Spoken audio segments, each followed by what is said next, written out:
Fairy tale ending. What's that, Grandpa? From the doorway of his study, I pointed at the furry thing mounted in a glass case on the wall. My mom and I moved in with him after my dad died. It was only supposed to be for a couple of months, but that quickly turned into a year, and now it looked like we were going to be staying permanently. That right there is my most valued possession, he replied. Come here, he motioned. I'll show you. I walked into the room and watched as he carefully pulled the display case off the wall and set it on his desk. The thing inside was about 2 feet long and bushy like a fox's tail. Unlike a fox's tail or any other animal I'd seen, the hair on it was different shades of blue, starting light on one end and gradually becoming darker until it ended in a black tip. Do you believe in fairies? My grandpa asked. Not really, I replied.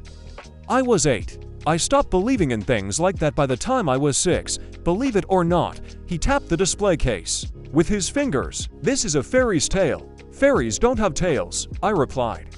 Some don't, he agreed, but around these parts, they do. Where did you get it?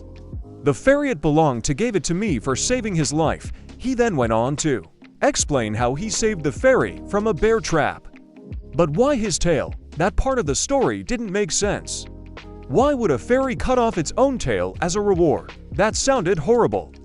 Fairy tales contain a lot of magic, my grandpa said. By giving me his tail, he transferred some of that magic to me. It's what keeps me feeling young and healthy. When he saw the disgusted way I was looking at the tail, he quickly added, Don't worry, their tails grow back. That single quote says ... cool, I said. But I didn't really think that. I thought it was kind of lame. At least I did, until the next morning, when I remembered I needed to bring something into school for show and tell. I thought some of the other kids might think the tail really was cool, so I hid it in my backpack before I left to catch the bus. As soon as I stepped off the porch, I was confronted by a blue fox-like creature that was missing a tail. Maybe my grandpa wasn't lying. Is this yours?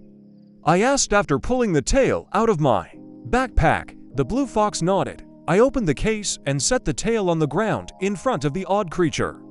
It walked up to the tail and then turned around and sat on it. When it got up again, its tail was reconnected. You didn't give him your tail, did you? The fox shook its head and then ran off into the woods. That night, my grandpa died.